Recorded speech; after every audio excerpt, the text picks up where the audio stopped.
Hello there. Welcome to Fate Mag Radio, the online. That is so not where we are. Gosh, this has been a long day. I've been moving so much stuff and I've lost my mind. My bad. Let's do a do-over, why don't we? Welcome to Paranormal Experience with Kat Hobson. I am Kat Hobson, and I'm so glad that you are here tonight because, every so often you get to have people over that you think are really cool. And this is somebody that I met when I was on another show with Jeremy York. I just think that this was someone we had so much in common. It's kind of interesting. His name is Philip Gibson. He is the owner and creator of Heart City Paranormal and creator at their apparel shop. He is also the founder and creator of Heart of the Universe and co-founder and Paranormal Conversationalist, again, with Heart City Paranormal. He is also, something I did not know, a astral photographer. And we were doing a UFO show with Jeremy York, like I said, and it was so fun because he just pops out with, oh, by the way, I do astral photography. I'm a photographer, and I shoot an icon with pretty good lenses, and I don't get the shots that he gets. So we're going to let him talk about that too. We're not just doing paranormal. So anyway, let's welcome Philip. Hey. Hello. Hey, Kat. How How's it are going? you? I'm doing great. Thank you. I am too, except for being a little tongue-tied because you know what? It's just been one of those days. You're used to it. We're not. We're getting like, oh my God, cold weather Yeah, for it's cold. us. And so my dogs are all handled. They're indoor people, but my birds are not. And I had so many, I didn't know I had this many little wrens. hmm And these birds sit outside, and if I don't bring their food out, they start whistling for me. And there's one that'll get on the top of my chimney and do it. So I was just like, oh, don't freeze. Don't freeze. Yeah. And so Carl, who is always so reassuring, informed me that birds don't freeze, that they acclimate. But they've gone all the way through my feeder. And I was just throwing feed down because the only thing that's going to be out there are my dogs. So Yeah. they'll hear them coming. Yeah. They are not quiet. It seems like they're not flying us south as much either. So I know we have a lot of geese around the area, sort of Really? foul, but yeah, we have a lot of geese around the area, and yeah, there's like tons of them, like still that are still, in this area, and they're getting pretty close to mating season, so we should be seeing babies in the next few months. Oh my gosh. So yeah, yeah, there's We a have lot of some, geese around. we have, they always come to the same lake, right? When they Uh, migrate. I yeah, I live right along a river, but I Right. think they do come around the same bodies of water. Yeah, yeah. Because we have geese that come here in my neighborhood, and they will walk down the busy highway and cross the busy highway. And people here just stop for them because, Oh yeah, we're yeah. just so glad they're here. We love geese. Don't piss them off though. But No, it's so, no, they I chased my thought they've chased chickens my were bad. they've chased my dogs a few times. Yeah, Yeah. we we'd walk them down the river walk, and they had babies. Obviously, it was during the their mating season. Then when they had their babies, so they're really ultra protective. Usually, they don't Yes. really pay much attention to them when they're you know otherwise. But if the baby's around, yeah, you got to like go navigate way around them so they don't get crazy. Which I understand. It's their babies. They're trying to protect them. I'm Yeah, they kind of came like that after. with babies. Yeah. Yeah, yeah, they came after him one time, and yeah, it was they didn't actually get to him, but they definitely came at him. They're like, hey, don't you think about getting around my babies? Well, I have a daughter that reached into a brood hen's nest one day. Mm. So she learned that lesson very quickly. She was 2. And I also learned how fast and mean I can be. So it was, yeah. You just don't It'll mess with mamas and babies. it'll show you a speed that you never knew you had. I didn't know. I mean, I knew, but I had never been put to the test, Yeah, yeah, and that was it. That yeah. was done. So, you know, we had so much fun getting to know each other when we were Mhm. on before. And I just thought I'd like to talk to him some more because you do all the things that I do and Mhm. love. And, you know, it was fun to meet you. Yeah, and it was great to sit down and talk with the three of you as well. Like I said, I've known Jeremy for quite a while, Yeah. maybe pushing 4 or 5 years now, maybe even 6 years. It's been a few years, Yeah. um, but it's great. I love meeting people and meeting people with similar interests and hobbies Yeah. and stuff. And so I love. I'm more of a novice at at UFOs than you and Marianne was. Marianne was trippy. I liked Yeah, her too. yeah, she was great. She was Uh, trippy dippy though. That was so fun because it she was it is was so fun. connected with them. So it was nice to sit down, and I was more in listener mode when it comes to Well, the to whole an UFO extent, to an but extent until I brought the astrophotography and paranormal thing up, and I kind of opened up a little bit. But it was great. well, It was an honor to sit down and listen to the both of you, and it was well, yeah, it we was made a great. I good had a group. blast. You were great too. Don't Oh, don't sell thank you. yourself short. It was a lot of fun to get to meet and chat. But that was an unusual show because we did cover so many topics. Yeah, we did. We had she communicates with them, Mm, and yeah. I do not, to my knowledge. But my husband would probably argue with that. But it was just fun. And then, when I started, when I was researching you, and I'm like, oh, this dude's paranormal. This is, Yeah. and you're very paranormal. Ye- So Yeah. that's to me a good time, Yeah. you know. Yeah. So how did you get into that? The paranormal. The paranormal. Well, actually, it started my interest in the paranormal.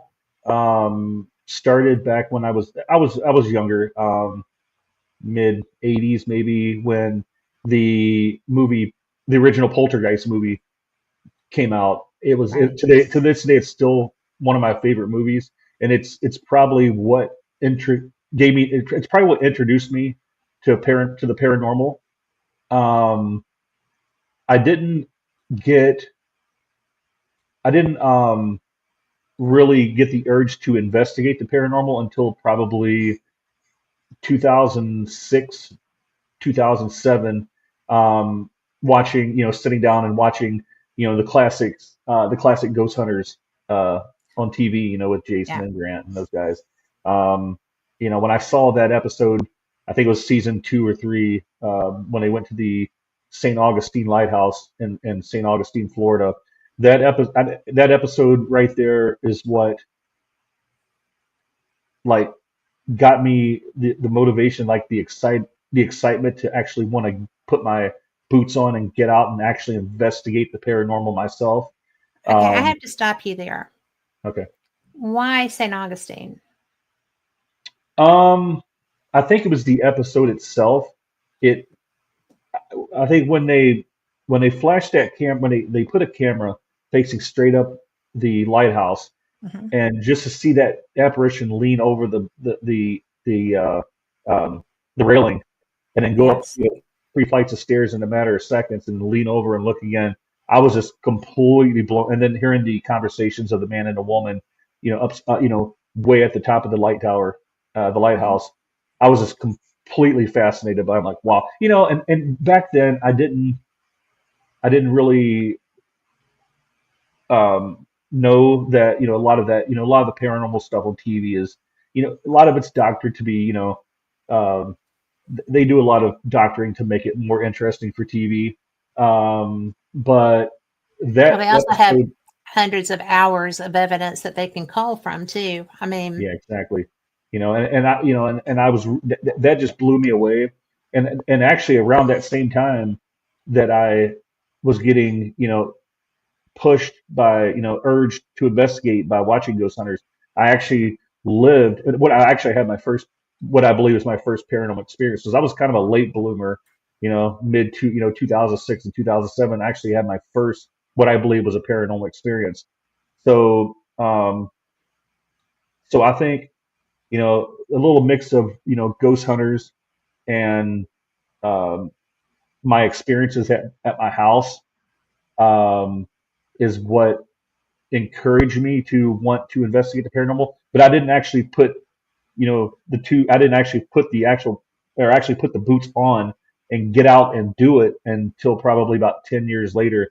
And that's when my friend, Sean, and myself and his wife, Samantha, sat down and created Heart City Paranormal out of Elkhart, Indiana, and we started a team up, Mhm. and That's when we began investigating the paranormals. July, August of 2017. So I really haven't been at it too long. Maybe 7.5 years, pushing 8 years. Um, so, but I've experienced a lot over these years, um, and it's really it's exciting. I'm a very passionate EVP guy. I love Yeah. EVP audio. Um, Do I you, haven't seen too much as far as like visuals. The visuals in the paranormal, apparitions and shadow figures. yeah. I've never seen an Well, apparition. they're I've like the never seen a Holy shadow. Grail. Yeah, Yeah. I've never seen anything like that. Most of mine has been, you know, stuff moving on its own, and you know, disembodied voices and EVPs and stuff like that. But yeah, I've been investigating about 7.5 years. I took a break. I took a couple breaks in between. I had a little burnout and the whole thing, and just things that were I was letting things get to me that shouldn't things that I couldn't control, and it was frustrating me, and so it kind of burnt me out a little bit, zapped my enthusiasm, and I finally just you know told myself I'm not letting something that I can't control. It's just the state of the paranormal. A lot of the stuff that's going on in the field that's not the most pleasant things. I don't want to make that tonight's show or anything. It's just I just Drama. yeah. Here they come. She's Um, yeah. And so I didn't. I pretty much put my foot down. So I'm not letting that zap my energy and my enthusiasm again. And I got the fire again and got back at it. And I'm going strong now. So the thing that I have learned about dramatic people in the paranormal is that they're like that in other aspects of life also. hmm So you can't, and I did because I'm pretty much a flash reactor. hmm Okay. So because I'm old, so I learned how to temper that a little bit, right? I've got maybe a few decades on you, but it's so funny because I just learned that if somebody presents that to me, hmm I don't work with them anymore. yeah, And if I can leave when that's happening, I will walk away while it's happening yeah, because I don't want to get to the point that I'm going to sully my reputation or yeah. something. hmm I'm just not. But there is a lot of that in this field, and I'm not really sure exactly why that is. I think it's because people who do this, and correct me if you don't think this too, but I bet you do, because I grew up, I was already old, but watching Ghost Hunters from the hmm beginning. A friend of mine is who actually created that series. Oh wow, And I awesome. didn't know that at that time. But when I was watching that, I was like, oh, well, I've had these experiences all my life, but I never thought about documenting anything. hmm How are they using that to do this? What is this that so I started seeing tools to get the experiences that I was already having, but to show people that I was having them. And I think that they brought more people into this field than Carter has little pills. I mean, seriously. Yeah. And I've had the opportunity to investigate with some of them. hmm And it's so fun to watch or to get feedback on something that you've brought to play with, you know, hmm and have you tried this? What did you do with this? And that's why I like investigating with other people as opposed to just being locked in and going and doing a home investigation for somebody, Mhm. or I do not. I don't do residential right now, but Yeah. you know, I just people have gotten really weird and crazy. And Yeah. until all of the stuff settles down, I would never go in somebody's home right now. Mhm. But with your EVP work, do you use tools for that other than a recorder? Um, well, I use recorders. I also use I use body cameras. Um, now, when you say tools, you mean like do I use like other devices during my Mhm. investigation? Yeah, I use Other devices, or I mean, are you getting just pure recordings, or are you getting it through a device or an app, or what oh, are you using? I just use I when I do my audio recordings, I use a Zoom H4n Mhm. uh, multi-directional I recorder. I have also that. Isn't that awesome? yeah I have God, a that's a couple good of them. I recorder. love them. And I also use an H3 VR recorder as well. So it's a device that's used to record audio for VR Mhm. virtual reality applications. Um, I also I yeah those are my main audio devices. I'll occasionally break out my and use the recorder on my phone because I used to use my back when I I've first done started. that. I used It the recorders on works. my phone and stuff. And Yeah, I was going to say, because you have shadow figures behind you. yeah, that's her. Yeah, that's her walking back and forth. Yeah, But the beauty, I think, I love using just recorders, because if I'm using an app, or if I'm using something, or broken radios, whatever, you Mhm. know, I think that the purity with an actual recording, when there's not anything that they're having to come through, Yeah, because they will give you their voice, right? yes, yes, yeah. And I I a lot of my all of my friends use EchoVox. They use SB7s, but I use SP11 occasionally. I yeah, don't use it as much as I used to, um, but I do use it on occasion. Maybe I might take it out once a night, maybe just to see, if I can get yeah, anything. But most of the time, I record a lot of audio, so my recorders are like rolling a lot. So, and yeah, I try to do what I can to eliminate the noise pollution. If there's I will freeze to death before I ruin my audio. So I will turn off all heat, all the heating systems, and it's got to be yeah. silent. Very picky about that. Um, That's where the heated jackets and vests come in handy. yeah, So I'm so glad I bought one, because I have it yeah, for tomorrow. But because I will be taking the dogs out when we get off of here. So yeah. it's like, Me oh my too. God. So, but yeah, I think that's so good. Where is Heart City? We're actually out of. I'm actually. Well, I live in Elkhart, Indiana. So Elkhart, yeah. with the heart, it's in northern Indiana, near Okay. South End. And so the whole Heart City Paranormal was made because of Elkhart, the With the heart. Elkhart, yeah. Yeah, and so we kind of picked that apart and used it to create our name. So yeah, we're up in northern Indiana. Yeah. Okay. Because I have friends that own locations and stuff. And one of them is my friend lives in Indianapolis. Her jail is hmm in Paulding, Ohio. hmm And have you ever been there?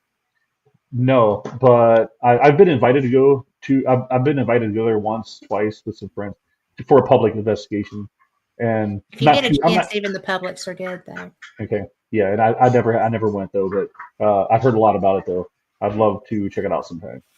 Well, make sure you have your recorders, Yeah. Oh, you know because me. it's really amazing how much those spirits work to communicate. Yeah. They're really cool.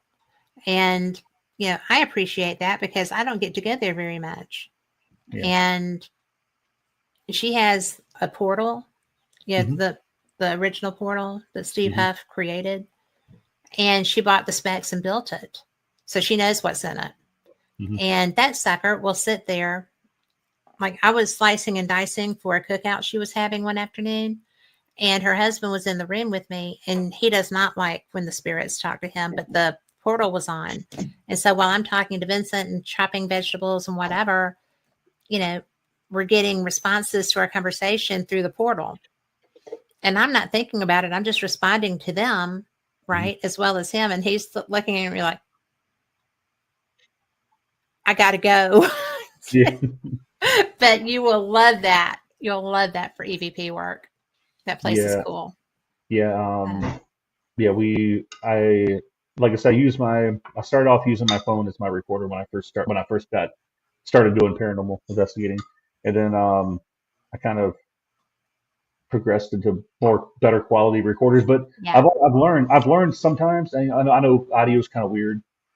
Just recently, one of the audio clips that I sent you, just recently, the updated one, um, that was actually captured on uh, the audio of my body camera, which and I also had the Zoom H3 VR on my left hand, the body camera planted on my chest, and the uh, the body camera audio actually picked the EVP up far louder than that multi-directional H3 VR did. So Oh my gosh. I think all recorders have a great place, in investigating, Mm. and collecting audio. I mean, there's with the more pristine audio, you get less white noise and less background noise. It's more crisp and cleaner, and you don't get you don't fidget. It doesn't have that fidgeting sound to open your unless you're following handling the actual recorder itself. But when it comes to those old phones, the little or the Olympus recorders and stuff, you got to Mm. really be careful because just little subtle movements can make it pop and crack and make it sound like where you can mistake it for an EVP. So you got to be kind of really careful with those old recorders. But I think they definitely have their place when it comes to when it comes to collecting EVP audio. I think they work great. I mean, it's just weird how audio works. You can you would think that these pristine pieces of audio would capture more, but not No. necessarily the case. It's kind of interesting though. Well, my very first EVP that I ever caught was and I had just bought it, right? And Hmm. I did not think about the fact that there wasn't a way to download from it because I wasn't, it was my first time to be lead on a location and other stuff. I had other equipment that I was worried about, and I just grabbed this little recorder. Hmm. And yeah, it was only women. It was so cool. But I had been, because I always, just had my camera in this hand, had a recorder in this hand, and was just walking around, just, focused on the camera. And when I stopped, I don't smoke, and everybody else did. So they were all, under the carport smoking. And Hmm. I was over in the corner with my recorder trying to get, I, I'd not used that recorder before. So I'm sitting there and I'm going to do a replay, and I was just going to, see if I was actually working. Hmm. And yeah, apparently when I was having a problem with my camera, I got this EVP that I never even knew I had. And so it was a man's voice that said, "Are we filming yet?" Oh wow. And so all of the other three women looked up and looked over at me and were looking around. They were looking for the man. And I'm like, that was on my recorder. Let me Wow. see, I have that recorder still sitting in my desk because I will never erase that EVP. And I don't see it. It's in here, but my desk drawer is chock full of stuff.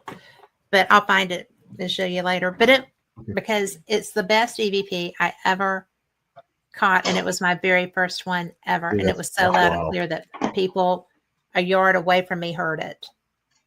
Like half that I was in the front yard, they were in the carport, and they started looking. I was like, "Holy Wow. crap! And I'm it never wasn't, stopping this." Yeah, especially when there was no men present, and yeah, so it's yeah. like, yeah, where's the guy at? I just heard him. Where's he at? Well, and only I knew that I was doing the, you know, doing the review. Mhm. And I was just really trying to make sure it was actually functioning. And right Wow. out of the box, that was there. And I had taken that out of the box. When I took it, I had just gotten it. So it wasn't something left over either. It was just a cool way to get started with EVP. Yeah, that would definitely encourage you to like do it again and again, you And again, know, and if I and don't get again. it, I do it more because I know I can. Yeah. Yes. Yeah. It does bite you, doesn't it? Yeah. It really Yeah. does. Like I still get like I still like listen, not only listen to new EVPs and go, man, it kind of just gets me excited, but just Yeah. listening to the ones, that I've heard, 30, 40, 50 times, I still get like wild time. Yeah. Because it's So, trippy. I yeah, mean, you got it, dead guys talking to you, yeah. or And some knowing kind of that, guys that aren't or some, sitting there with you. yeah. And you're two people in a building and that person hasn't said a word and there's a clear man's voice Yeah. uh, saying something, and you're like, well, I know that wasn't me, and I know that wasn't him because his recorder doesn't have anything on it in that very same area, Hmm. and it's just like that's what's really trippy is how they can manipulate one device but not the other, or how it Yes. picks up on how it's Do you just have it's a theory about that? I mean, have you yeah. put serious thought into that? Because I have put serious thought into that. I got nothing. I There's don't. I mean, no way logically that should happen. no, you would think that if it's I don't, unless they're like actually going into the recorder and putting an imprint onto that specific recorder, I don't know how it's done. I Well, I mean, mean, they don't have vocal cords. I mean, yeah, they're not physical beings. yeah, So how are they getting the vibration to make the voice? And how is this device picking up something that can't exist? yeah, It gives a whole different thought to what really are we after? Do we have some type of corporal being that maybe we just can't see, like an alien? Because aliens can fade in and out. hmm, They do. And so, based on hundreds of people that have seen them do that, right? Mine does not. yeah, This is Al, by the way. You met him the yeah, other night. hmm, But it's just if another life form can do that, then maybe we still have some sort of corporal structure that can create these recordings. yeah. And you think Something about it, I has to be mean, happening.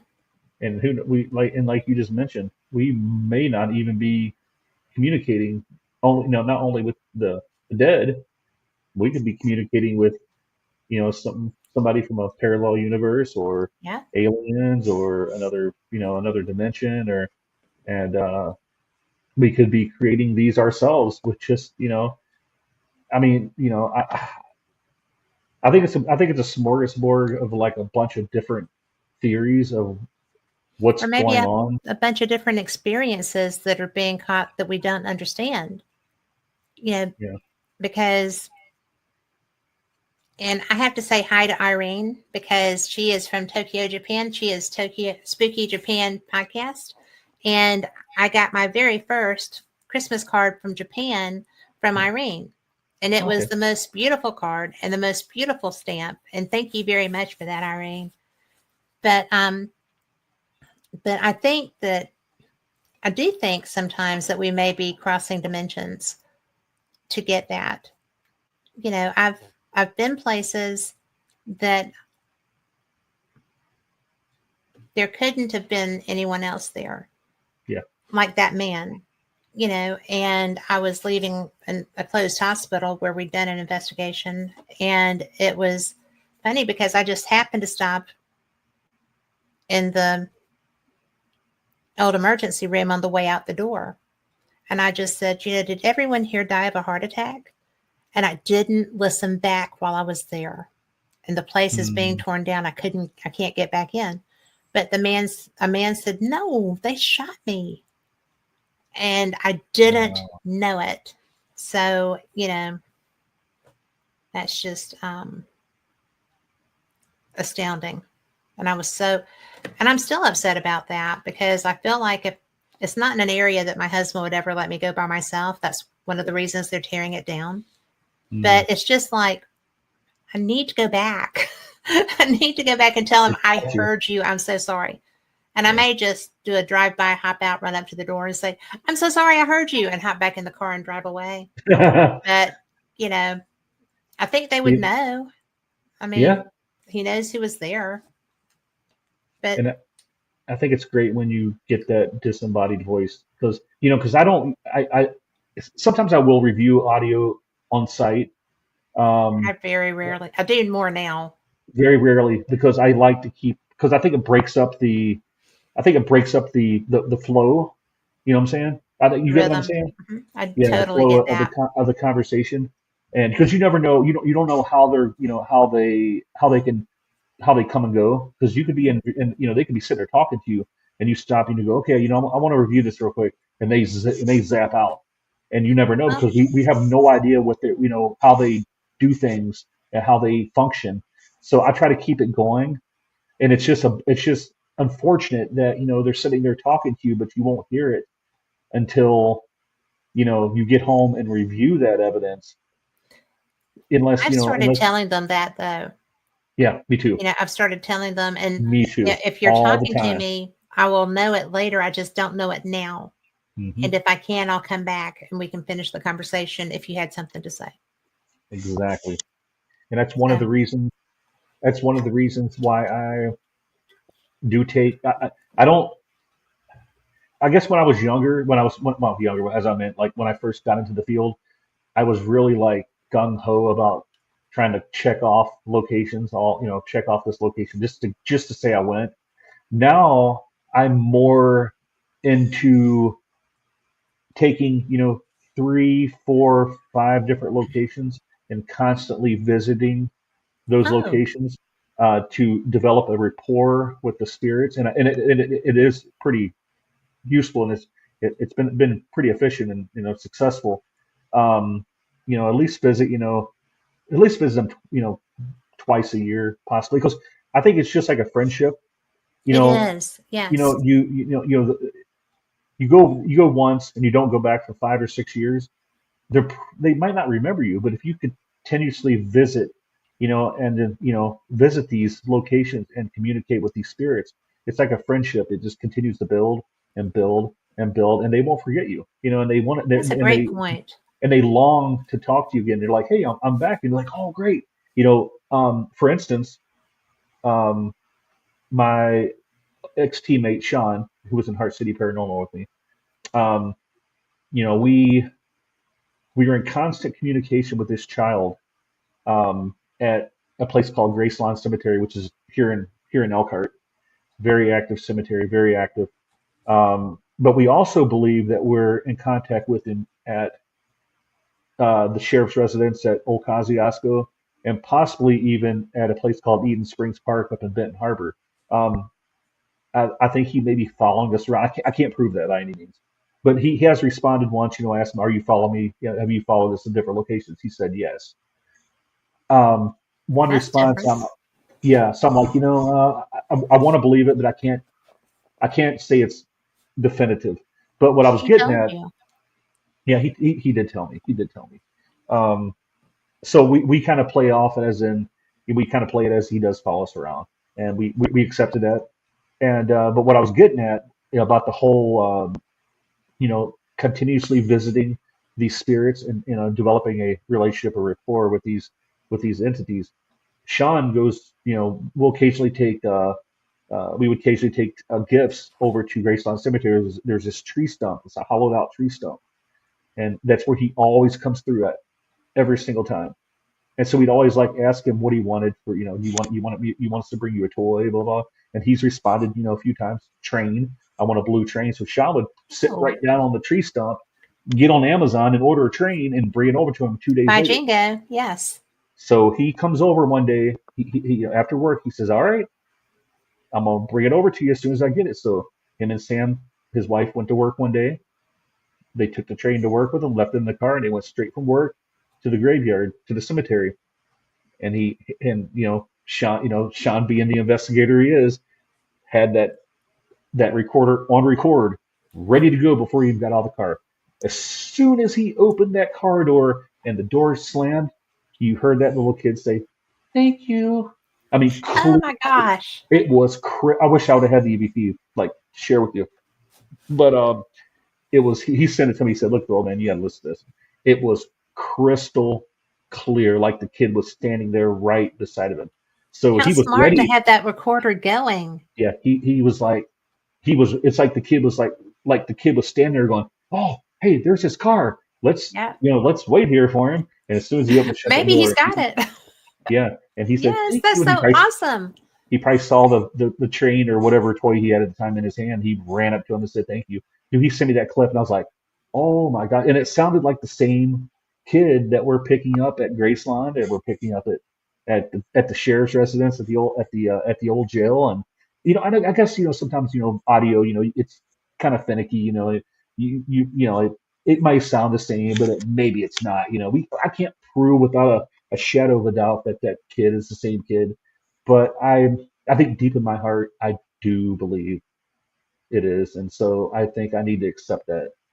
And Well, I mean, you might as well. You've been doing this for some time now, but I do want to yeah. tell you, um, Jeremy's here, but Irene says that in Japan, spirits don't like equipment.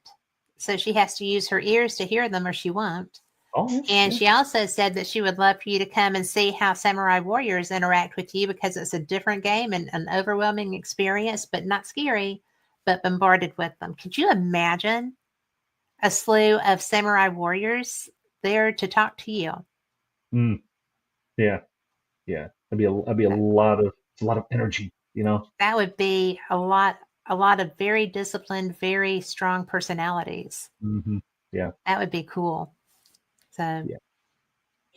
So yeah, that's well, what I do. I think I pick like 4 or 5 different locations, and I continuously visit these locations and develop a good rapport with these spirits, and it seems like it's paid off. have And you had have you had that child interact with you since then? oh yeah, I yeah, just I went and did a solo investigation at the jail, the sheriff's residence at Old Kosciuszko, the one I was mentioning earlier. I did a solo out there back in it was January 18th, I think it was, and he came through. He came through for me. Um, That's so cool. yeah, he like I wouldn't say it's like clockwork all. I wouldn't say it's like clockwork all the time, but he about 9 times out of 10 up in that area, the second floor of the sheriff's residence, he always comes through. And I haven't been over at the cemetery lately because it's been really super cold. And so yeah, yeah, he's come through for me recently. So it's kind of Do it's you know kind of his cool. name? I think his Is it name is even Eddie. Eddie? Eddie, because I've got that name a few times when I've Yeah. asked. So yeah, I think his name is Eddie, and he just told me this like the last. I heard it before. I think it was one of those EVPs where you're like, okay, I think it says what I think it's saying, but I can't say for sure. This one was clear cut Eddie, and I'm like, okay, I think that's what the other one said too. Yeah. So I'm gonna go Eddie, that I think his name is. Um, through the records of through the records of the old jail, I haven't seen an Eddie, in the sheriff's residence, whether it's a kid, that belonged to the sheriff or not. Doesn't, which doesn't matter. He could have came wandered in there and Well, he just could have been there out of place. prior to the jail being there. Yeah, he could have been there, and he's always just so like excited to see us. Um, like one time, and I think yeah, one of the EVPs that I sent you that we'll be listening to later on is actually there's probably one, two, three, 4 of those EVPs are of that kid. So that we believe is the same kid. Um, Cool. well, actually, I should say 2 or 3 EVPs and one disembodied voice, I should say. Yeah. Disembodied So voices are a whole different thing. yeah. Do you always hear them or do you catch them on your recorders? Um, it's usually when I'm recording EVP audio. I don't think unless I'm. I think it's because if I'm not on an investigation or without my recorder, I kind of just don't think about communication with them. I think it's only when I grab my recorder is this I'm focused on the communication. I think that's why I hear him more. Now, if I just talk to him without the recorders, I think I would hear him as well, possibly. But it's usually only when I have my recorder running because I'm in that zone of communication because I'm recording. So yeah, I don't hear much unless I'm recording the Yeah. audio itself when I'm actually in the zone of communication. Isn't that funny how we can get there? We can enjoy everything else too, Hmm. but that's what we are fired up to get. That's my passion Yeah. is EVP is communication. Um, You know, I used to think that it was activity like REM pods or you know, but it is the words. I love the voice. I love when if you're using a device, you can't always tell yeah, the voice. But like you were talking about, if you're using straight recording, then you recognize them. It's almost like they become they're easy for you to catch because you know that voice. yeah. You're going to catch that tone or whatever, and it's there. And when Irene was talking about using her ears, I have a hard time with that. Hmm. And especially now because I'm getting older and I have a little bit harder time hearing too many rock concerts in the good seats. But, I've been a lot of concerts. Yeah. it's just, yes.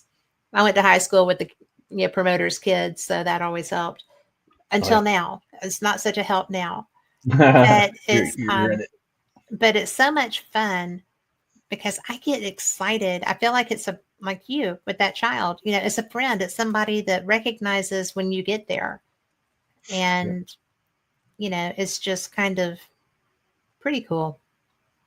I think that plays in. I think that also plays into the point what I was making, where maybe they do come through more because we do develop that Yeah. relationship with them, and they're more comfortable, coming through and talking to you, and they're looking forward to it. Um, he got Like quiet there for knowing a that little. was your car. Yeah, yeah, Like yeah. like They knew it was his car. As soon as he got off that car and walked and got out, shut the door, he heard. I think on the recorder you made, I heard him take like 3 or 4 steps, and the thank you came yeah. clear as crystal clear. And yeah, so it's like he saw that car pulling up. He's like, hey, there's Sean and Sam. Oh, cool, they're bringing my toy. So It's my train. Yeah. yeah, yeah. I mean, he specifically told us blue train Yeah. or baseball or suckers. So we've taken blow pops over there and just stuck them in the ground. Oh You my know, gosh. ice cream. I've had ice cream. I've had him say ice cream and trains and baseball and suckers and um, stuff like that. And I said, well, just let me know what you want me to bring, but I can't bring anything too expensive. I'm not going to bring you know, a, some, a No car, bites. full size car, or a bicycle or something. Yeah. No, I can't do that. But he got quiet for a little bit, but then he seems like he started showing up again. What had Um, happened when he started getting quiet? um, to be honest with you, that's about the time that I began falling out of love with the paranormal. I got burnt out, and I started letting, like what I was saying earlier. I started letting the drama and the stuff in the field affect me, where I started engaging in a lot of uh, the bickering and the fighting on social media. Um, and it seemed like that's about the time it happened. And it's like it made me think, like, man, maybe he maybe he picked up on that. Maybe that energy shift, just like they did not want to be around me, you know? And it Yes. bothered me. It really did bother me. It's not what it kind of, it's part of why I decided to put my foot down and, um, get, get that fire back because I knew that this is who I was. This is where, this is what made me fall in love with the paranormal was that communication. And when I lost it, man, it was like it hurt. It hurt. It really did. It bothered me, and I I had to get a grip on it. I had people in my ear talking to me and telling me, "Man, you can't let that stuff get to you, man. I saw you when you came up in this field, man. I saw how much fire you had." And I said, "Yeah, I did it. I got back, I got that fire back. Yeah, it feels good. It feels really good. You know, Well, that's how I'm getting emotional. Sorry, but it's okay. um, It's an emotional thing. I mean, yeah, because it's I think it's such a sacred yeah, communication that they give us because they're dead.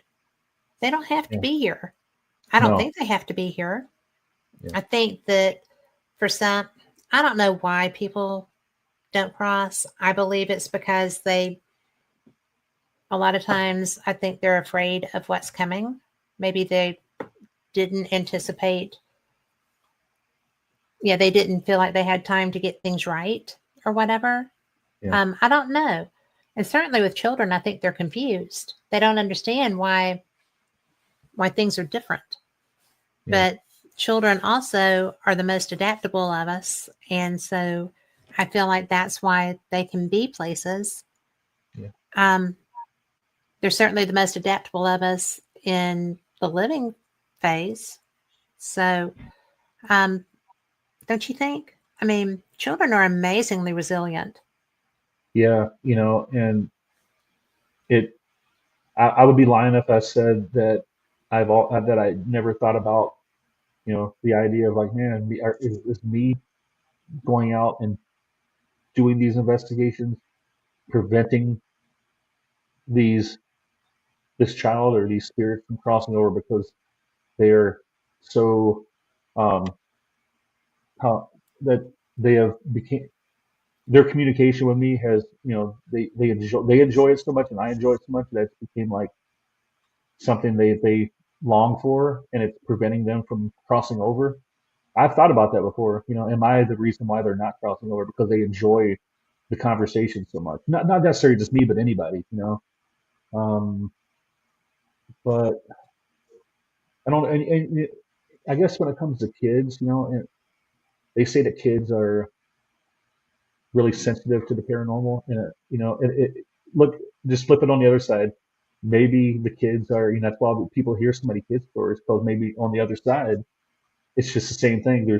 They can pick us up better as well as speaking to them. You know, Well, sometimes I think we're the entertainment. yeah. I mean, We could, really, we I could be, do. we could be a bunch Because, of clowns sometime. We could be clowns sometime. That's for sure. yes. And, we don't know. I mean, we don't even know who we're really talking to. No, we don't. We And, really don't. so that's why a lot of people are so like wiggy about doing this. But I do feel like you can build a rapport. There's nothing negative coming from that. Yeah. And, you know, I do think that the down team is really good at deception, but I also think that there are tells with that. Yeah. I do think there's a dark side to this, but And I don't seek it. we have to take that risk. I think Yeah. it's Well, I mean, there's a yin and a yang. There's that with everything that we everything. do in life. Everything. Absolutely. And, I had experiences that I had to go find somebody to help me with. I have. I mean, I I got an attachment from somebody that didn't know how to do Reiki, but were doing it anyway. And instead of slinging to the ground, they just went, "Poof," and I got hit on my elbow. Seriously, something hit my elbow. It felt like a prickly pear. And I was like, Wow. what the? what the heck was that? Yeah. And I turned around and he had just gone down again and was getting ready. I said, do not sling that out. You throw that to the ground. You do not just boo, boo, boo, And he was just like, well, but I was like, no, take a class. I mean, seriously, take a class before you do Reiki on somebody. Know what to do with that energy you're taking off of them. Yeah. But it was, oh my gosh. Do you know how long it took me to heal my aura from that? It was terrible. It took me about 2 weeks of salt soaks. Wow. And a friend of mine was like, can I look at you? I was like, yes, please do look at me. And she was like, I've never seen anybody heal that fast. I said, I was determined. Yeah. Because I don't like having my protection broken. And that was wiggy. Yeah. I did not know that would really happen. I have been trained that this is how you do this, but I had never known of that to happen. So that was my learning experience too. It was just like, oh my God, what are you doing? So yeah. So you do have to watch out, and you have to know who the heck you're investigating with. Yeah. Not everybody energy takes it seriously. Everything. Yeah. So anyway, I digress. But protect your aura. Always protect your own freaking aura. You have to. And don't be around idiots. And that's why that story that what I was mentioning earlier. Yeah. I was going down that path where I was just losing that passion, and I was getting myself involved in things that I shouldn't be getting myself involved in, that I had no reason to be involved in.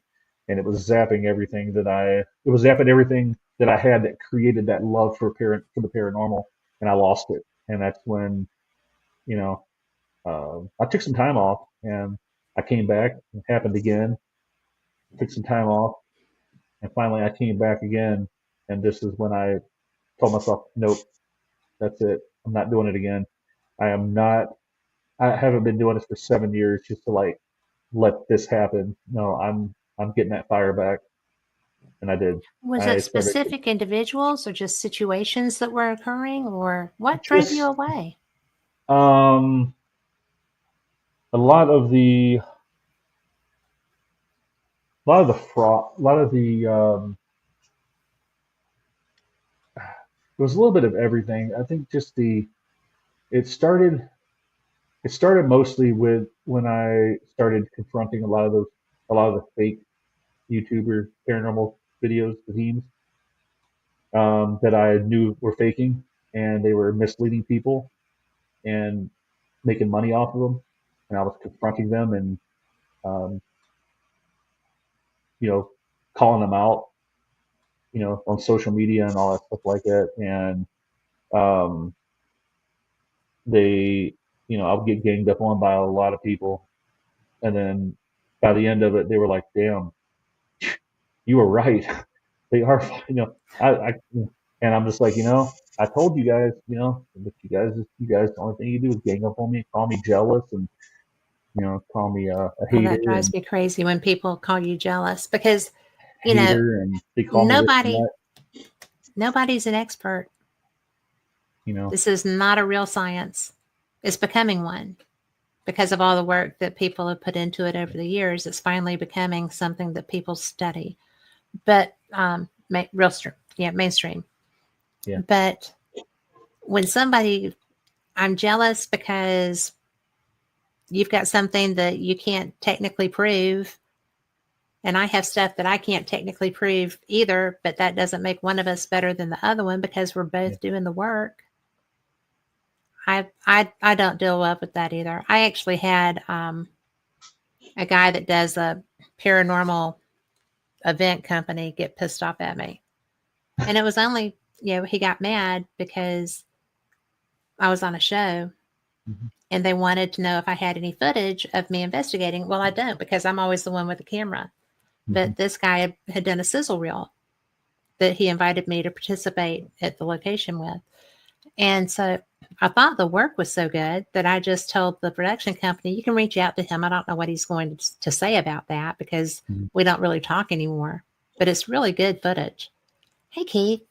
So it was really funny because, oh my goodness, Facebook blew up just on his page. I mean, he was the only one ranting. And I'm like, that's okay. The only reason I even suggested that was because it was such good footage. Yeah, We all looked good in that, but I would only have used that clip. yeah, And he was like, oh, well, you just use and abuse and you show up for free. I was like, because you invite me. yeah, Hello. You know, yeah. you got, So, it was just stupid because, I really liked investigating with them. yeah, And I really liked that person, but he was just, he was the flip side of, and it's so funny when they turn so fast because you're like, oh, that's who you were the whole time, right? yeah, How did you get that yeah. past me? I'm really astute when it comes to that. But it happens. It I had does. people. I'm glad you fought your way back. Yeah, I had people, in my ear, and I'm not afraid to give them props, or I'm not, my buddy Austin Maynard, um, he's a, he's a, he's a developer, develops, devices out of Ohio. He was one that always told me, Phil, don't worry about that stuff, man. Just focus on what made you fall in love with what you're doing. And Exactly. I would hear it and I would like let it, I would make it work for a little bit, then it would just fall all the wayside. I'd be back to doing the same thing. And so finally, you know, uh, you know, I go back and listen to a lot of things, a lot of the things that he told me, and I, he's one of the ones that would tell me, just keep, just man, just focus on you, man. Just don't worry about these guys. Regardless, they're going to do what they're going to do it regardless. Just focus on what you, um, which what made you fall in love with this, and that's what I did. And I started, and it worked. It really worked. I got to give credit to Austin, and he's been a mentor, and then Brandon Alvis, he's been just a man. Yes. He's been an amazing. He's become a really really good friend of mine. We talk a lot, and we've been talking since since he first joined. Since he first got on the Ghost Hunter show. Back years ago. We've Yeah. been talking since then, and he's been such a great uh, mentor as well to me, and just bouncing ideas off of him and stuff like that. And, yeah, he's became a really good friend of mine. Him Yeah. and Austin has just been great, and helping me uh, keep me, helping me stay in line. I guess you can say. Um, but I'm doing really good right now.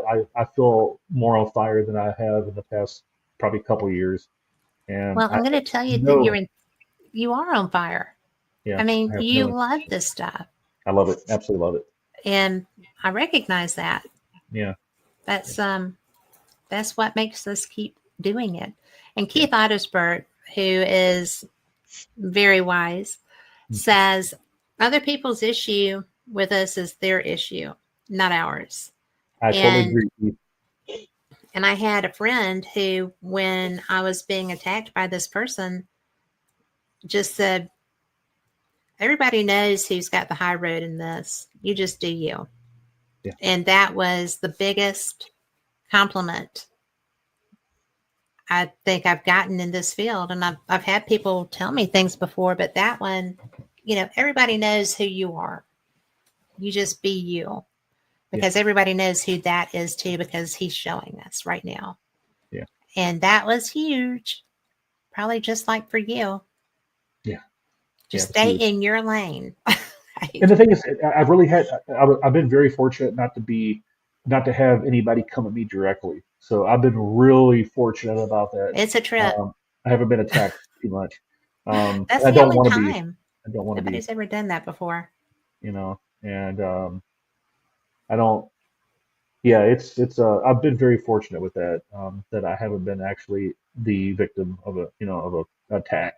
I've been called, like I said, I've been called a hater, and I was called jealous, and stuff like that because I was calling out these people. You know, but there's nothing I can do about it. I mean, why and I'm not going to look back on this now and say it, but why would I worry about what these people are doing when I do, when they have no bearing, like just like he said, that's their problem, not ours. Why would I worry about them? Why would I let what they do affect, like they can do whatever they want. I mean, yeah, why they Well, are and they can be whoever they want. yeah, maybe they are putting a black, giving a black eye to the paranormal, but with some of their stuff, with some of the way they act. But I can, it doesn't like destroy the field. It's not like it's not like they're the be all end all of what's going on. You have your own path to take. You know, Yes, we all do. and yeah, and just like Austin told me, he said, we don't all need to be innovators. We don't all need to be, developers. We don't all need to be content creators. We need to just focus on what, like I said, 10 times already, we need to focus on what, you know, we did to make us fall in love with this. Been the best words I've heard, you know, in the last couple of years, when it comes to like me getting myself back on track again. And so I think that's what it all comes down to is just do your thing, man. Just do your thing and, you know, continue to do your thing and do what it takes to, to keep that passion level and keep that enthusiasm, up, while, you know, being, with the utmost dignity and respect of the field itself. So I think it's what we got to do. Well, you know what? At the end of the day, you're who has to live with you. Yep. Yep. And I think as long as we can do that, then we have a pretty good time and a pretty good life. Yeah. And through, you had Austin in your ear. Yeah. And I had, because I was floored when this came at me. I was just like, and it was just one person, right? And the people that knew me were like, why is that happening? I said, because he didn't get on a show with that footage, I guess. And he was angry. And then when I asked for it, it was just adding insult to that injury. Yeah. But I mean, I didn't even ask for it. The producers did. But it would have featured him too. So it would have been good for him too. But that anger that he thought I was going to be getting one over on him or something. I don't know what the things, but but he cut his nose off to spite his face because he looked really good in that footage too. The whole group did. Yeah. And it wasn't just me. But it's Keith said ego and jealousy. Well, it was. But that happens. And you just have to, I wouldn't spit on him if he were on fire, but I might call somebody too. So Yeah. not really. I wouldn't let somebody suffer. But even somebody that was that mean. So enough about mean.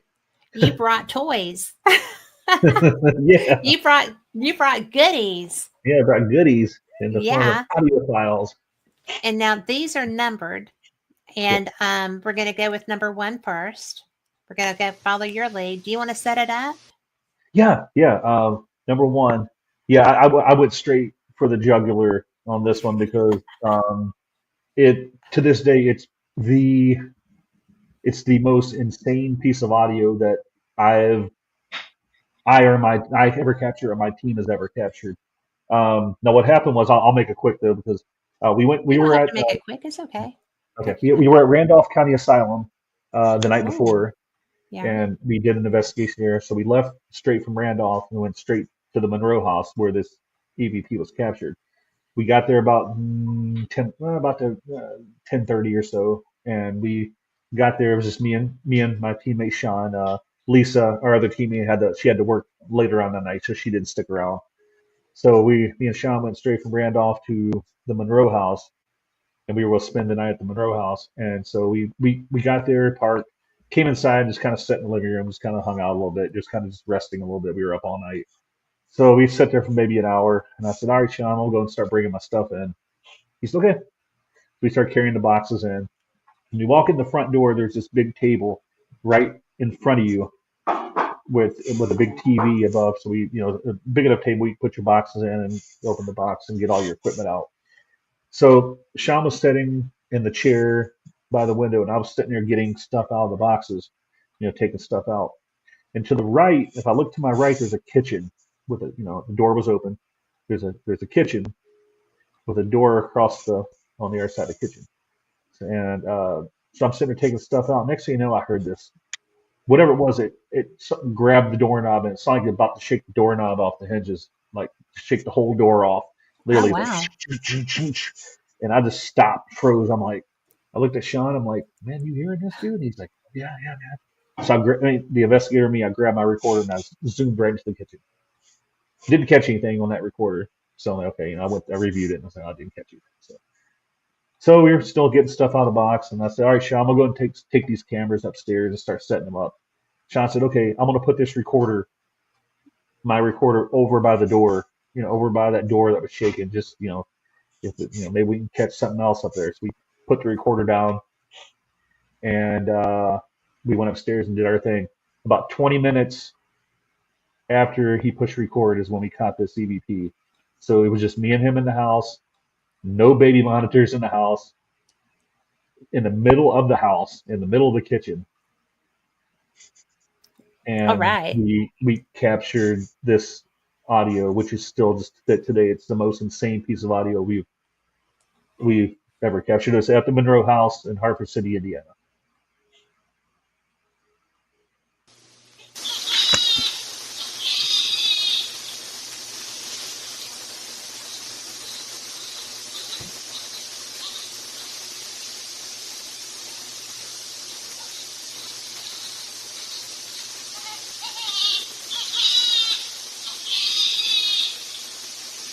But this is on repeat, so just so you know. Jiminy Crickets. Oh my gosh. That is so awesome. Yeah, it's a full fledged baby. He sent me that he said, "Man, I think I caught a baby on EVP." I was like, "What, a baby, really?" He said, "Yeah, you need to check this out." So I said, "Go ahead. I'm taking my dog out. Go ahead and send it to me. I'll listen to it when I get home." And I heard it. My jaw hit the ground. I'm like, "You got to be kidding me!" And I sent the audio to the owner of the house, Pam and Eddie Morris from they owned the house, and she said, "I'm gonna tell you right now, Eddie is not going to want to come in this house by himself after hearing this." Um, and I can say this now because I mean, obviously, it's in the public. Um, she sent me some information either that night or so. It's been almost 4 years ago.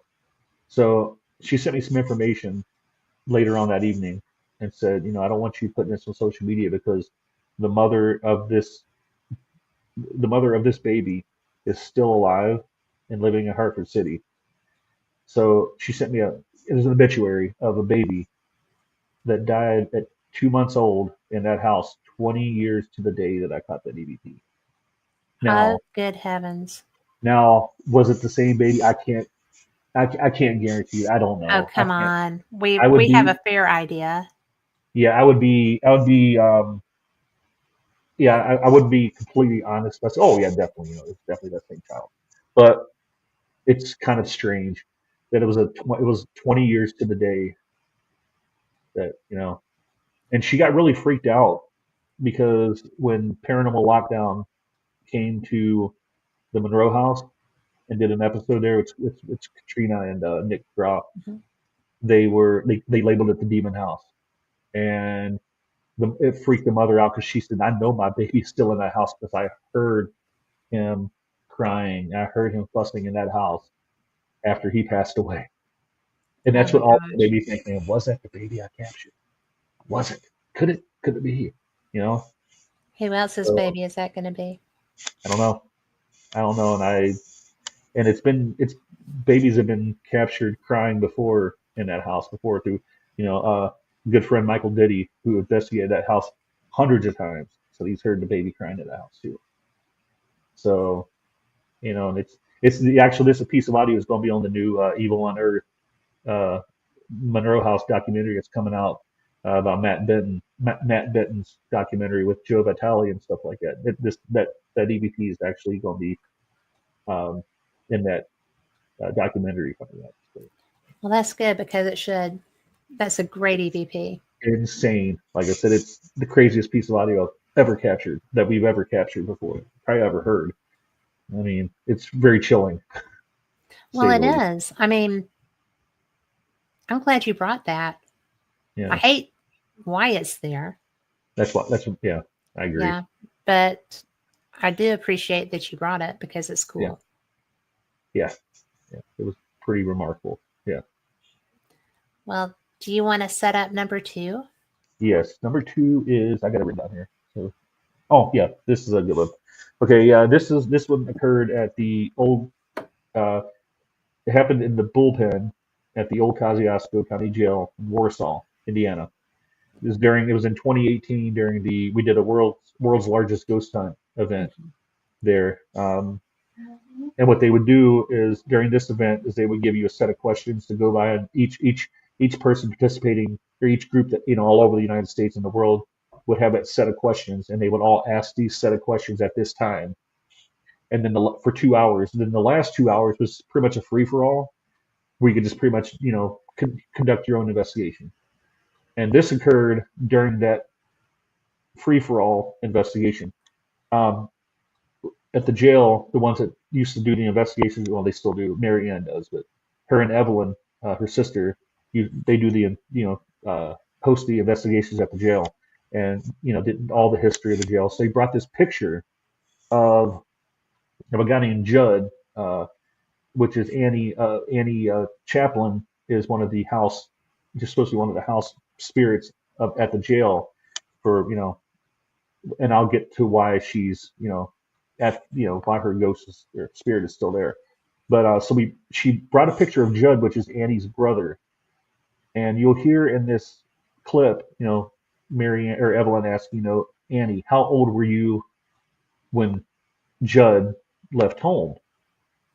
And then you'll hear a response, and then Sean actually heard it with his own ears.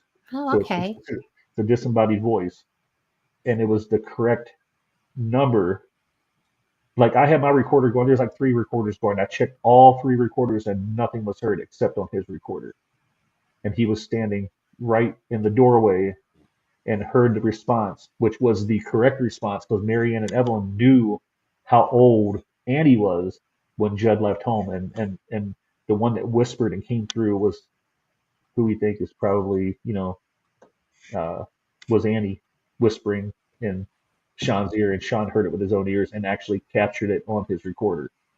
Awesome. The number seven, which was how old she was when Judd left home. Wow. Yeah, so So you'll that's be able number to hear that. two. That's number two.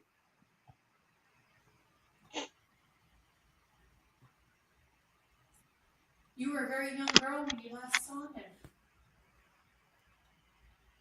Can you tell me how old you were when Judd left home?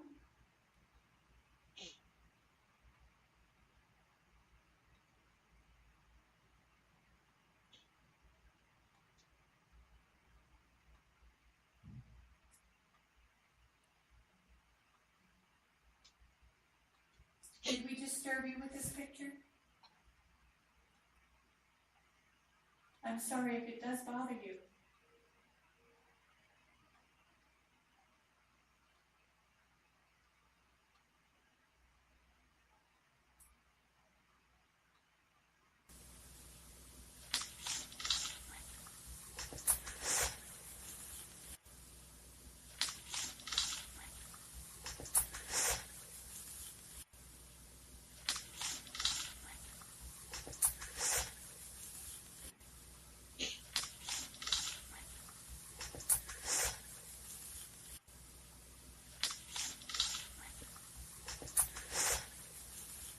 Did you know that Judd had gotten into some trouble?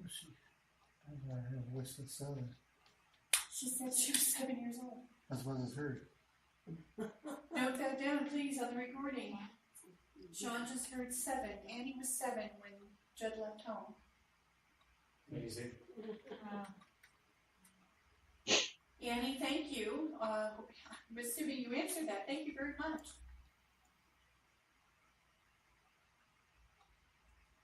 That was it. That's she responded with the number 7. Well, it was so cool because I thought I heard it early in that club. Yeah, she did. There was something. Yeah, there was something in there right before she said 7 as well. And I just said it said came through or something like that. It was hard to really hear what it what it Yeah. was, but the 7 was. I mean, that was a no brainer. I mean, that was a no doubter right there. Yeah, That's really cool. yeah, So was he surprised that he got it? yeah, yeah. Because he was like, how old was she? Because I just heard the number 7. Because he said he heard it in his ear. He heard like 7 in his right ear. He said.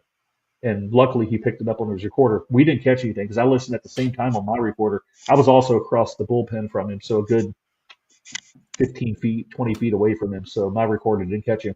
But his wife was sitting about maybe 6 feet from him, and she didn't catch it on her recorder either. The only recorder it was on was his. He was standing in the doorway with his back toward the entrance of the So bullpen. the child was probably standing behind him. Yeah, the girl was standing. Whoever it was, Annie, Yes. said 7. Yeah, because That is Annie. so cool. Yeah, yeah. So yeah, she's a resident of the jail because of what happened to her at the jail. So it was a interesting story, and that will actually, you see, yeah, lead us kind of in. I'll kind of lead us into the story of Annie with this next EVP. But Okay. so on this third EVP, what happened was the story is Annie. She was 21 years old.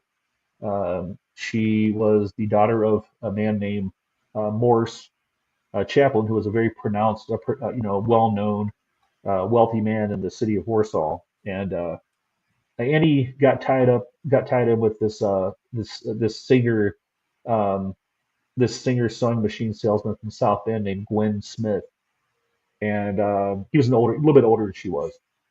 So he, was, me and Andy was younger. He was a little bit older. He was able to talk her into stuff and blah blah blah. He talked her into like actually forging a check for $250 and trying to cash it at the bank. Well, when they got to the bank with the check, they busted them and pretty much arrested the both of them and put them in the jail. Um, Gwen bailed out. Annie actually was told by her, her dad met with the sheriffs and told the sheriffs, I would like you to keep her here for a little bit, because I don't want her out around Gwen because, it doesn't have the best reputation, I'm assuming. So her dad wanted her to stay in there and, to help out, cooking and, for the inmates and stuff like that, and, helping out with the ladies in the sheriff's residence. So she stayed there for a little bit. There's conflicting um, stories. One of the stories was that Annie was taking a walk out to the washroom outside, and Gwen hopped the fence, uh, shot her twice, and then turned the gun on himself. Which that is true. That did happen. But whether he hopped the fence or he was allowed to come in and visit her, that's the conflicting story. But yeah, he did pull the gun, shoot Annie twice because he was so upset because uh, she did she acted like she didn't want to see him, so and she didn't she wasn't out of jail, so he shot and killed her and he killed himself. So that's why we think that Annie is actually still at the jail, because I've actually heard her voice of who we think is Annie at the jail before, and many others have actually heard her as well. Wow. So that's the story of Annie. And Gwen is actually buried here in the same town that I live in Elkhart. He's buried in a cemetery called Rice Cemetery. So, Interesting. but this EVP right here is this is just this was during the world's largest ghost hunt, the same event that the other EVP was on. Um, typical set of questions. There was a group of boys from Warsaw High School that actually did a tour of the jail. 'Cause they do, they do tours and stuff. Right. You can come through, walk around, you pay $5 a month to do a tour. So one of the boys, one of the guys, the guys came in there. So they told him the story about Annie. And he, according to what Marianne and Evelyn said, that this kid, said, Annie, hey, why don't you go to prom with me? I'll take you to prom sometime. So we brought this up during one of the questions of the world's largest ghost hunt, along with Judd's picture that was still sitting out there, as we heard in the previous clip, that Judd's picture was one of the triggering mechanisms that we used during this evening. So you will hear, I think it's Marianne talking and trying to speak to Annie and telling her, about about the guy taking her to prom. And you will hear a response from a man with a slight southern drawl, which would have been probably, he would have had that accent because he was from southern Indiana. And you will hear from what I hear it is a voice of a man that says, "My sister's found the one." And where I'm getting this at is, sister found the one, is what I'm thinking is when he asked to go to prom with Annie, maybe he thought that his sister finally found the one and she went home with him. I mean, and that was Judd saying, "My sister found the one." And it was clear as day, male talking. You could tell who, no doubt about it. Very clear, VP. Well, I'm ready. All right, it's a short clip too, so.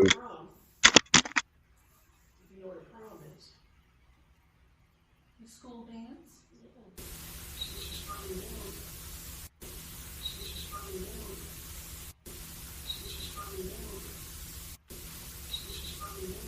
Yeah.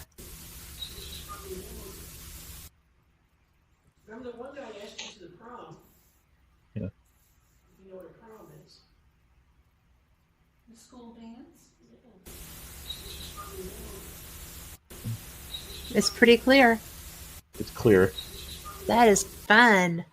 No men. There was two men there, myself and Sean. And obviously, why would we be talking about anybody about sisters? My sister found the one. Yeah. We're experienced enough to where we stay quiet during those EVP sessions. We know better. Only two men in the whole building, which were me and him, and that EVP came up. That was captured on my recorder. Yeah. So. Oh, wow. My phone. Yeah, that was my recorder. Yeah. I love that. Yeah. What else is next? This is, but seriously, I love other people's evidence. I love my own. Don't get me wrong. I love what I get, but I love when other people share too. Because most people are just like, "Oh, this is mine. You can't listen to this." Well, no, show me. Yeah, I feel like why hoard the evidence? It's like I want to share it with people. I want to share my findings, and I know that's why we do take it. that adventure with me and share the experience. It's why we do it. That's why we do it.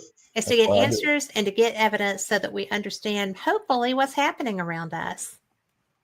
Yep, that's the way it is. That's the way it is. So, what's the next one? Okay, the next one. This is a good one too. This took place at a location in Hartford City called the Griffin Blind Tiger, also known as the Centerfield Bar in Hartford City. And this would have been the first, I think it was our first time we visited. Yeah, it was our first investigation. No, first or second investigation there. Anyway, it was just me and Sean. Again, nobody else was in the building. We were actually doing an experiment with our friend Brandy. She used to be a bartender at that bar, and she had a lot of regulars, and she had pictures of a lot of her regulars, just from taking pictures, hey, and she knew exactly where these regulars would sit in each of their seats throughout the bar. So we took the pictures and we put them, around the bar at each of the seats, of the pictures she had. of the, we placed them in the seats where they would have sat. So, and what we did is I had Brandy on Facebook Live, and she was telling us a story about that there was a guy, I can't remember his name. I don't think the name was mentioned in the clip, but there was a guy that used to come into the bar. He ended up buying a cat ended up buying a calf, and he named it Brandy. Okay, and Brandy, the calf, the calf named Brandy got pregnant. So being a small town, the rumor got around that Brandy was pregnant. So her dad was like, "When are you going to tell me?" And she's like, "You'll hear the story, She's like, yeah, I'll tell you what." She said, "If you're pregnant," he said, "I'm not pregnant." And then they confronted the guy about it. He just kind of laughed about it. It's like, oh, did that little laugh and but yeah, you'll hear the story, and then right at the end, you will hear a man's voice saying, haha, her father was just kind of laughing. That's, I mean, Sean was sitting at the bar. I had my my phone in one hand doing the Facebook Live. I had my recorder in the other hand. Sean's at the bar doing his recording. And you, when I went through the audio from the Facebook Live, you could barely hear it. I mean, it was very, very faint. The recorder in my hand is the one that you heard, like it was loud. And Sean said, "Man, I didn't hear anything. I'm sitting there listening, and I didn't hear anybody talking. I didn't hear nothing talk. Nobody was saying a word. It was quiet as a quiet. There was nobody else in the bar except me and Sean. Nobody was talking on Facebook Live. It was completely silent. But you'll hear a man come across at the end of the recording saying, haha, her father was just kind of laughing." And there's also a follow up to this story that will probably floor you once we're finished listening to the clip. I have another part of the story that will probably just like make you go, wow. Okay. And it's verification too, so.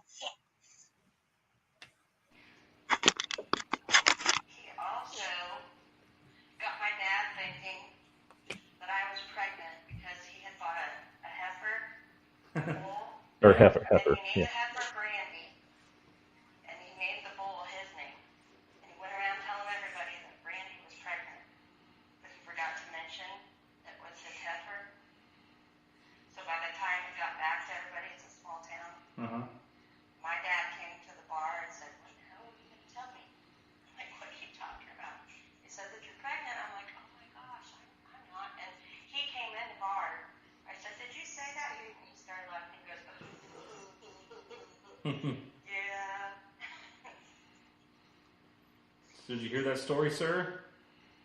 It's a long story. I can't repeat it. It's a long story. So if you heard that, I heard something about a heifer and Brandy, saying that Brandy was pregnant. Her dad thought Brandy was pregnant, and you were laughing about it. You thought it was funny. So, sir, can you tell us your name? We'd like to know your name. No, my father was kind of laughing. No, my father was kind of laughing. No, my father was kind of laughing. No, my father was kind of laughing. No, my father was kind of laughing.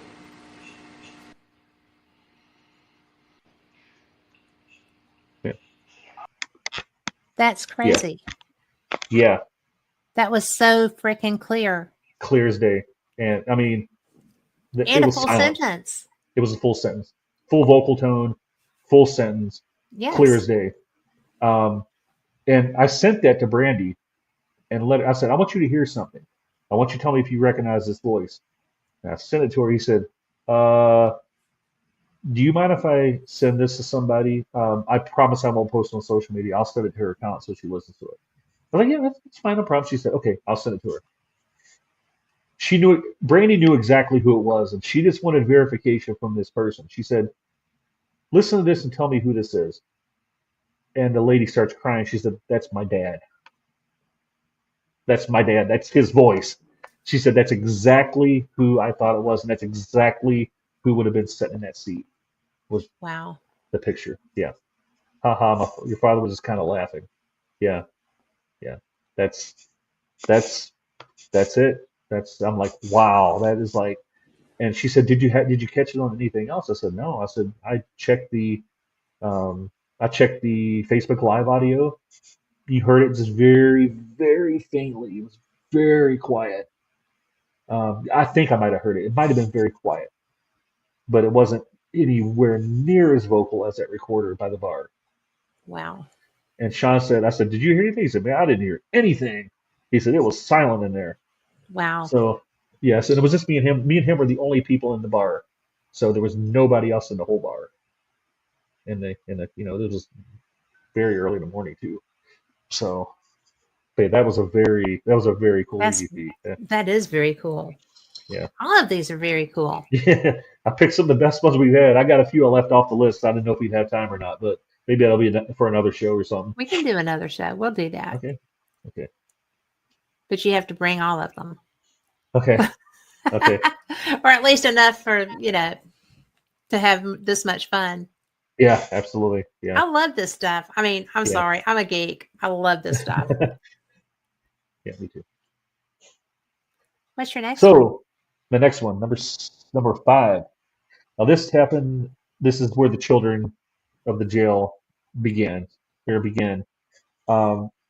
were there for an overnight at the old Kosciuszko County Jail. Sean went upstairs to do an EVP session, and you will hear him talking about. I think this is one about playing with the ball. He had a ball on the floor, or something like that, where you roll the ball, or something like that, playing on the floor. Now, this is in the same spot that we've always captured this kid, and this obviously this one is amplified. I try to amplify these clips that way. I do have the originals too, so if anybody wants to reach out and listen to the originals, I got those copies too. But Sean was sitting there saying, "Hey, will you roll the ball, to me or something like that?" I can't remember exactly what he said. And you will hear a kid, and it was loud already, like on the original clip. It was like the kid was standing right there, saying, "I will." Clear as day, loud. Sean, I said, "Sean, did you?" I mean, he said, "No, it wasn't a disembodied voice. I didn't hear anything." So it was definitely an EVP. Yeah. So yeah, he says, "I will" in response to about. I think it's the one where he says he's rolling the ball. I think. So I might be wrong. It might be the other one, but we'll see. Okay. At least rolling the ball back to me.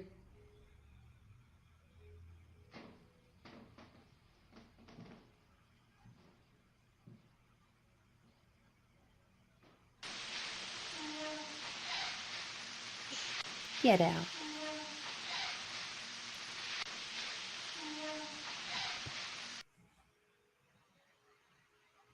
Kid ones always get me. Yeah. No, that voice is. I've heard that voice many times up in that jail, up in that sheriff's residence. Yeah. Yeah. That's the kid that I think has been following us around everywhere. That's him, Eddie, as we call him. Yeah. That is so precious. Yeah. I mean, because that is a precious little voice. Yeah. I will. Yeah. Yeah. And Sean said he didn't hear anything. He said it wasn't a disembodied voice because I would have mentioned it. He said I didn't hear anything. So and the next one is that kid again, same day. Actually, it's the same session. He was still upstairs doing his thing, and I can't remember what he said, the question that Sean asked, but you hear it, same kid go, uh-huh, like, uh-huh. Once again, extremely, and the thing is, Sean didn't like go home and send it to me. Sean came straight downstairs and said, "Hey man, did you get any, he started listening to his audio downstairs. He said, "Oh my gosh, dude, listen to this, man." And so I put it on my computer and listened to it. So it was literally that's straight from coming downstairs to the library downstairs in the jail and went right on the computer. I'm listening. So I didn't have time. I mean, it was literally a fresh audio clip. So That is so cool. yeah. So this is the same kid during the same session saying "I will" or in response to one of Sean's questions. I can't remember off the top of my head what he asked though, but it's a really quick clip though, so it won't take long. Yeah. Oh, it can take long. It's okay. Okay. Yeah.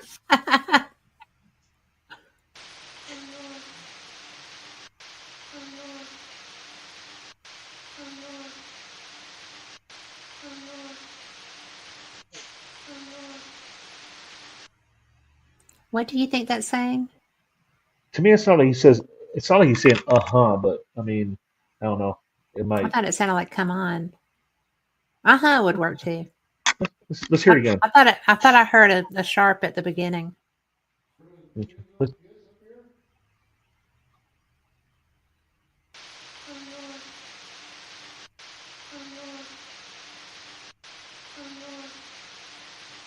or I'm not.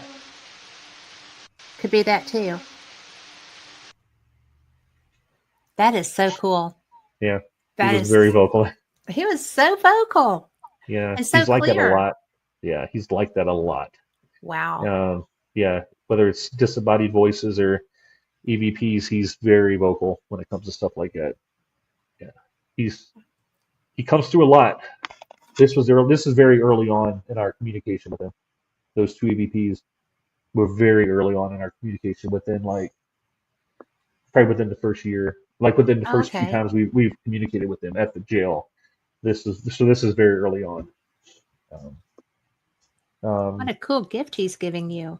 yeah, it's a gift. It's definitely I'm very honored to be able to hear that, that he takes the time to come through Yes. for us, And it seems like when me and Sean are together, it's more like he's more active. It's like the energy that me and Sean connection we give off is very comforting to him because he comes through. The EVPs that take place when me and him are together are much better than when we're both alone. Like if he goes there solo, or if I go there solo, he comes through, but they're not as pronounced or not as vocal. But when we come together, it's just like it's like a perfect storm, and That's cool. I don't know, it's kind of strange. It's kind of cool. It's very cool actually. So yeah, so I think so. yeah. This next one, the kid is another same kid up in the same area, second floor. This is a disembodied voice though. I captured this when I was by myself during a solo. Um, you'll hear, me sitting there, asking them to surround me and come near me and don't be afraid. And I was sitting right against the door jam and I got this like very quick dizzy spell. Like I literally had to go like brace myself on the doors and I was like, okay, I just got dizzy. And I said, was that you doing that? Was that you that, made me dizzy? No, I'm not mad. It's fine. I said, and then you hear a kid come across saying, it hurts. It hurts. And I heard it with my own ears because I was listening to I had my Zoom recorder going and I heard it with my ears. I just heard a kid. Right. I mean, I mean, as soon as I heard it, I said, yeah, I heard it. I just heard a kid. I mean, that's how clear it was to my ear, is I knew right off the bat that it was a kid, and I didn't know what he said though until I reviewed it right then, and I heard what he said. He said it hurts. So I don't know if he was talking about him hurting me or if he was hurt. I don't know. I tried to ask, but I never got a response. So That's yeah, an interesting comment then. yeah, it hurts. Yeah. So it was a disembodied. This is not. It's a disembodied voice. Yeah. But I just want to let everybody know that even if you're not a child, you're more than welcome to speak. Come through. You're welcome. Surround me. Gather around me. Come to my voice. I invite you to come over here and talk to me. I just got dizzy. Just got lightheaded there for a second.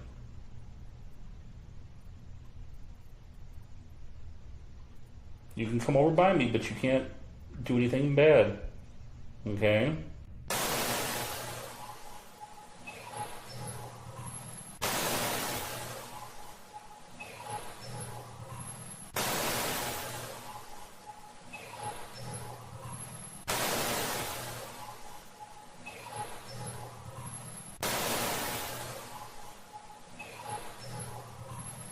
Okay, I just cut a voice. Hi, child. How are you? I'm going to mark this. Just cut a voice. I'm going to go back and listen to it in just a second. I sound just like a child. Are you over beside me, little child?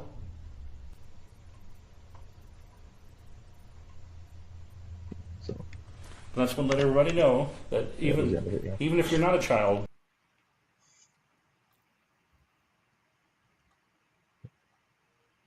Yep. So that was him. Yeah, that was Yeah. him again. It didn't sound like the typical, the previous voices, but No, but you could hear. I couldn't make it out, yeah. but you could To me, it sounded definitely like it hear hurt. it. Yeah, to me, it sounded like it hurts. That's what it sounded to me. But and I go, it hurts. And I don't know what he's talking about. I don't know if he's talking about if he made me dizzy and maybe it hurt me. I don't know. Or if Or maybe maybe he he's was hurting showing him. you an injury. Maybe he's showing, yeah. And I did actually bring that up in the conversation afterward, into the conversation, the EVP communication later, but I never received a response after that. I don't think I received anything after that either. Yeah. So I don't know if he zapped all of his energy and couldn't come through after that or what. But yeah, usually he doesn't come through that clear when we're by ourselves. Sometimes he does, but most of the time when me and Sean are together is when we usually catch the really good ones. Yeah, with him. Well, probably your energy build is good. Yeah, I think so too. So And he's got a lot to use. yeah, I'm not trying to. Yeah, I'm not trying to. I'm not patting myself on the back or anything, but I think you're right. I think that energy that. Well, I mean, that's the theory that's what they use. And my experience is that I have to tell them if I'm okay with them using my energy or not. Yeah, yeah. Or because sometimes, like, if I've been sick Mhm. and I'm out, then I'm like, okay, you're going to have to use the outlets or something else. You can't use my energy. Mhm. I'm recovering from something, you know. Yeah, yeah, And they generally tend to do that. I mean, yeah. they don't want to hurt you. I Yeah. don't go any place that I feel is negative. I'm feeling weak. So Yeah, if I'm sick, I usually don't go out too much. I don't yeah. usually go on investigations too much if I'm not feeling good. For one, I don't, if I'm not feeling good, I don't want to go out and do anything anyway. But for that reason, we're more vulnerable when We when are. we're ill. So, and if you're, So, protecting yourself might be a little more difficult. so I think it's just so much fun when they trust us enough to give us something. Yeah, I think the EVPs are one of the most intimate pieces of evidence because they take the time, like you said, they take the time and energy to speak to you, and who knows how how long it might zap them down, how much energy it does take to come through, um, we don't know, but I just find that the EVP is a very intimate piece of audio, and that's It's or a lot intimate of piece. trust Yeah, yeah. because they're So not going to give it to you as a rule unless they're putzes, which I've had in residential cases or whatever. But if it's someplace that you frequent, then there's a mhm, relationship there. yeah, And I think that's really special and cool. And yeah, it is a gift. yeah, and I think it's what I've been. I think it's definitely my calling in this field, Yeah. without a doubt. I don't have no And urge to do anything else other than. Everybody says, "Oh, you should expand and do other things." I don't. I feel completely content doing what I'm doing, and that's yeah. I love it, and so and that's it feels good. It feels good what I'm doing, and I know Well, and that's, and I know it's right. yeah. I know that it's right when I feel good, when it feels good to me. Well, and you're also providing something with them. Yeah, yeah, It's really I feel like it's a kind of big deal. yeah. And I do yeah, too. because I've caught shadow figures on film. I've caught EVPs. I've caught all this other stuff. But I like EVP because the shadow was cool. Because it was so clear. Yeah, But the EVPs are such like you said, it's very personal. It's very intimate. And unless they're like calling you the wicked, witch of the West or something similar. But that's happened before too. But I get called the B word a lot. I'm like, I'm a lovely person. You just don't yeah, know. yeah, yeah, But I find that interesting because I know other people that happens to, and it's almost like it's always male. It's not always the same voice, obviously, because, but yeah. And I think that's weird. I also think that it's probably a spirit from a long time ago, and women Yeah. were not regarded as were not treated as well, not regarded as good as they were now, as they are now. They were treated a little bit unfairly back in those days, and women were looked down upon. Yeah. And it was a pretty common thing to call them a B word, and Well, and it's funny that after all this time, that's the word, yeah. right? Because it's like, didn't you have slurs in your era that would have been original? Yeah, it's like we still use them And today. the next time I'm live listening and get that, that's what I'm going to ask. I've already got it planned, but I'm going to be like, can you not be more original? Yeah. Really? That's all you've got? And see what happens. Because if they're going to be rude, I'll give it back. I'm not going to try to be in a tussle or anything because that's stupid. But, if you're insulting me, then is that it? I don't think I'll get in too much trouble with that one. Nah, you'll be all right. I'm not going to, I don't want to push, but because I have friends who have had things happen to them. And I don't want to go home with marks. Yeah. The energy vampire thing, that was bad enough. Yeah. I don't want something that I'm going to have to call, a priest somewhere for. Yeah. That's not my idea of a good time. No, But and it could happen. That's for sure. it does happen. And, there's groups of people that go out doing exorcisms who should never be doing that. I agree. And I'm like, just because you have a certificate on your wall did not come from the church. Yeah. It needs to say Roman Catholic Church, but not really. I know that there's probably other people that do it very well without that, but yeah.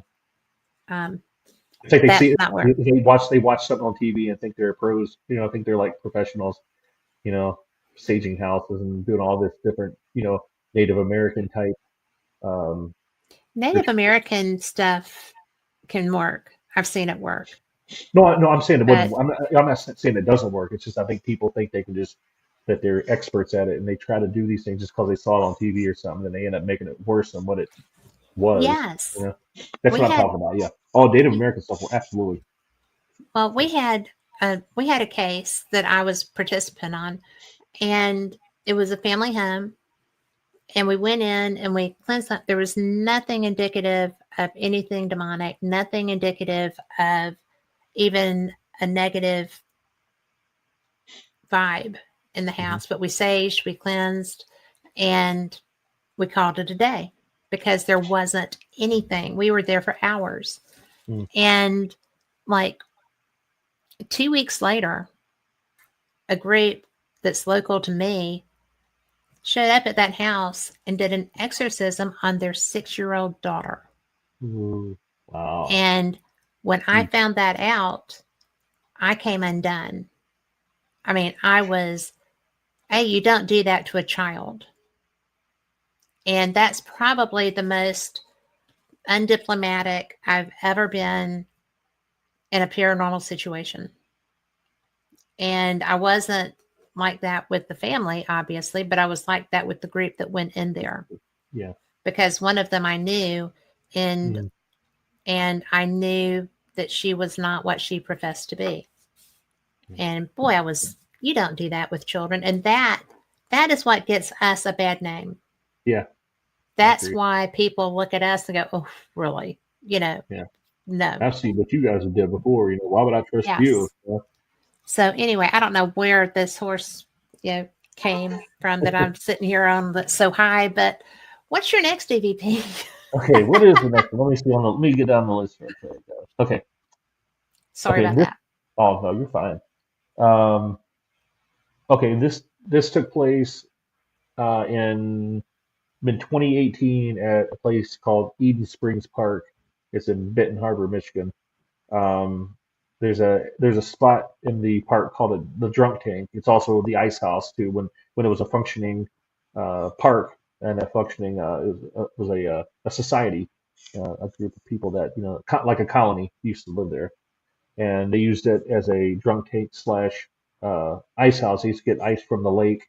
He saw or a pond down the hill. He used to bring it up, put the ice inside the ice house to keep Oh, it cool. cold. Okay. They also used it as a drunk tank, and people got a little unruly. They'd lock them in there and sober them up.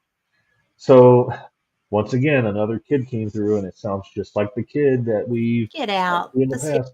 them. This is a third place, so we asked him, since it's a drunk tank, me and Sean was, we were, there was some water in the tank, so we didn't go into the tanks. We kind of retch our recorders in, and tried to get our arms inside the tank.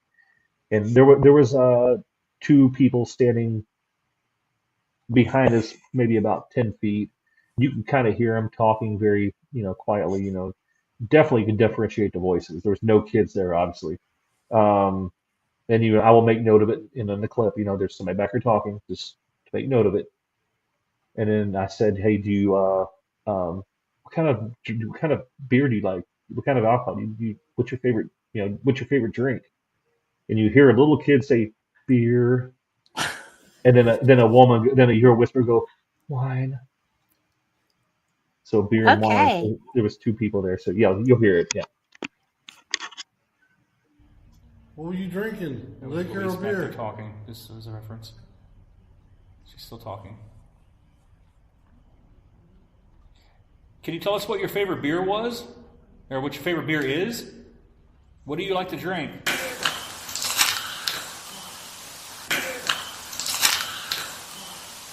Oh my God. Great catch.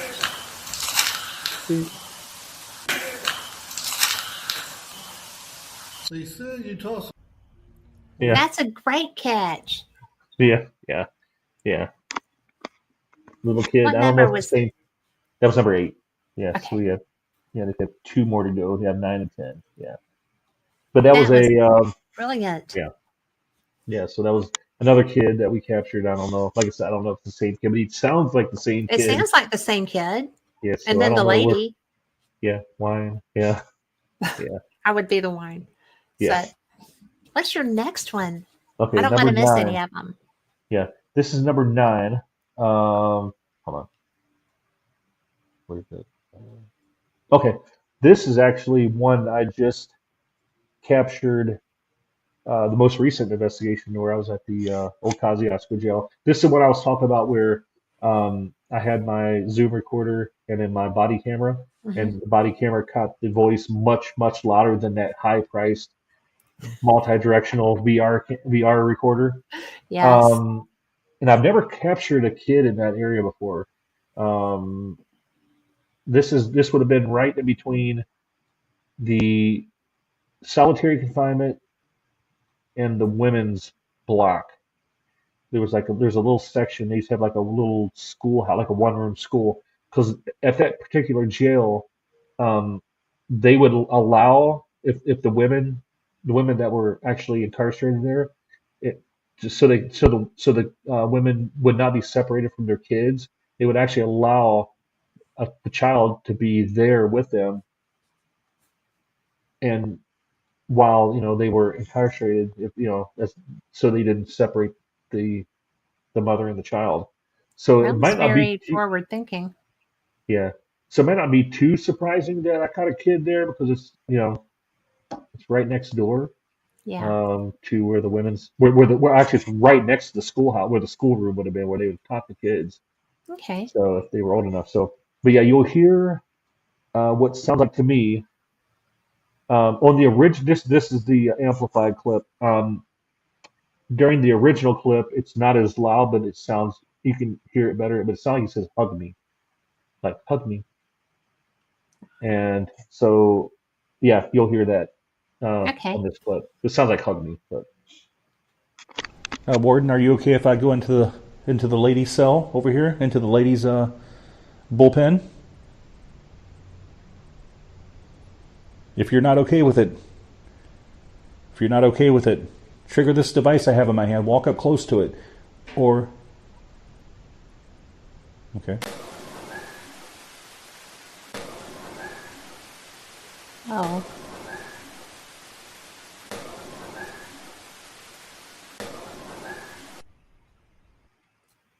What is the bump?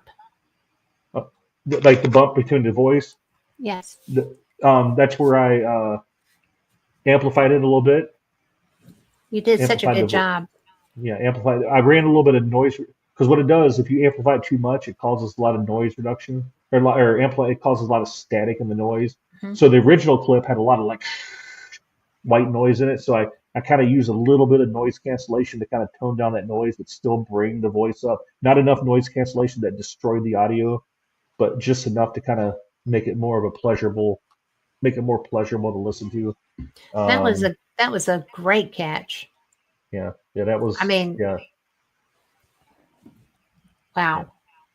Yeah, you can hear. To me, you can hear the "Hug Me" better on the original, the undoctored, the raw audio, but it's not as loud. But Mhm. you can hear the sounds better. You can hear "Hug Me." You can hear the Yeah. pronunciation better.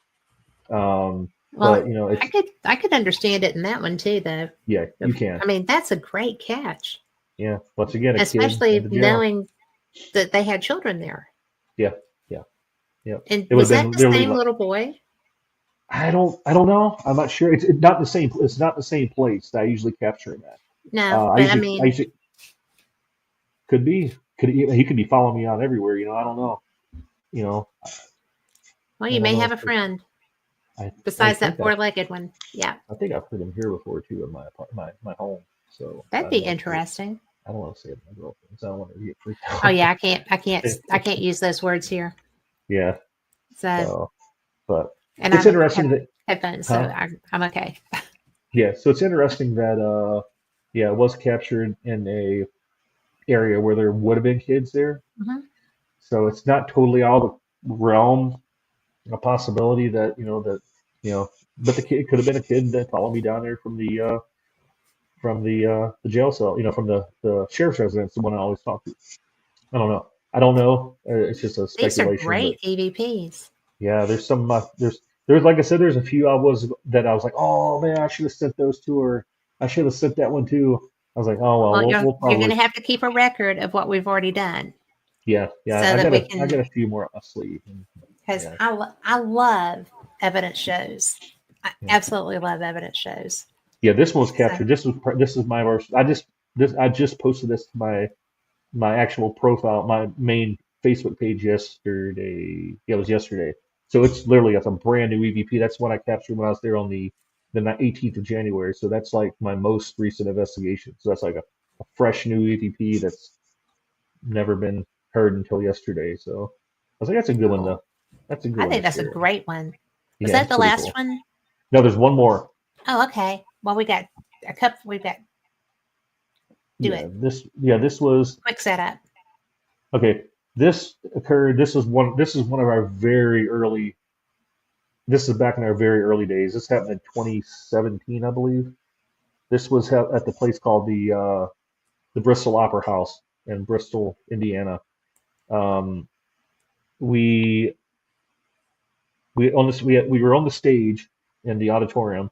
It was Samantha and an old teammate Terry, um, who both had recorders in their hands. They were sitting in chairs.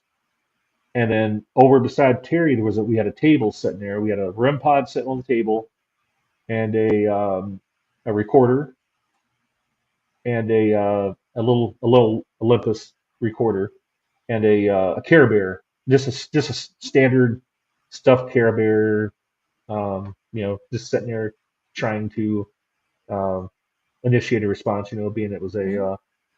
we've heard the rumors of a child being heard and seen on the stage in that area of the stage. So you hear Sam and um, Terry talking about, you want me to move down closer, and you hear somebody walking across the stage and sit down. You'll hear this like, and it almost sounds like a squeaky toy, like, but then you hear like a little kid giggling, like like a little baby giggling, Yeah. and it's clear. Yeah, that was one of the very early EVPs that we've captured as a team. So yeah, Okay. it's very clear. You'll hear it. It's very clear and very vocal. All right. Yeah, yeah. Would it help if I sat in that chair over there? Yeah, we're not gonna hurt you. Sam's gonna come over there.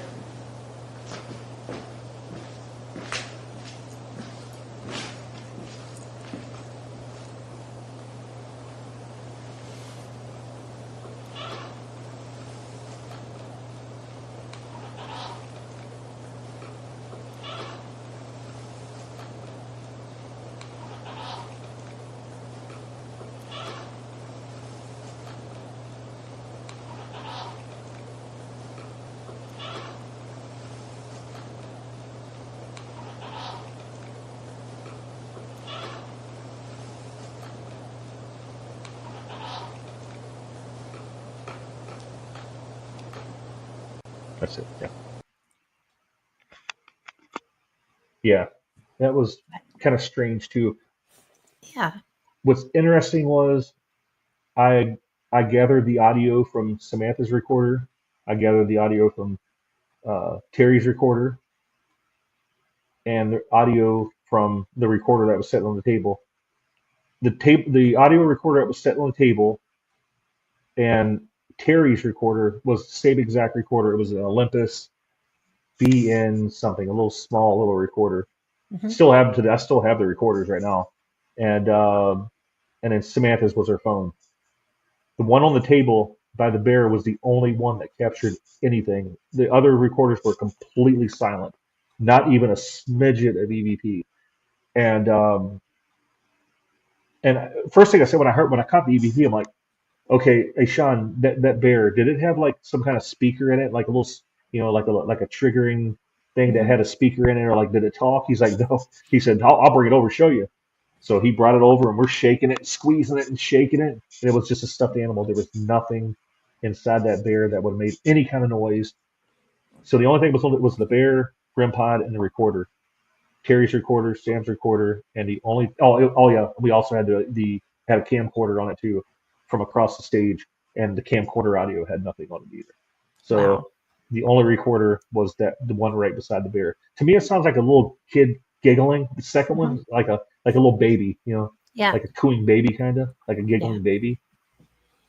So I mean, it's just, you're very good at catching these.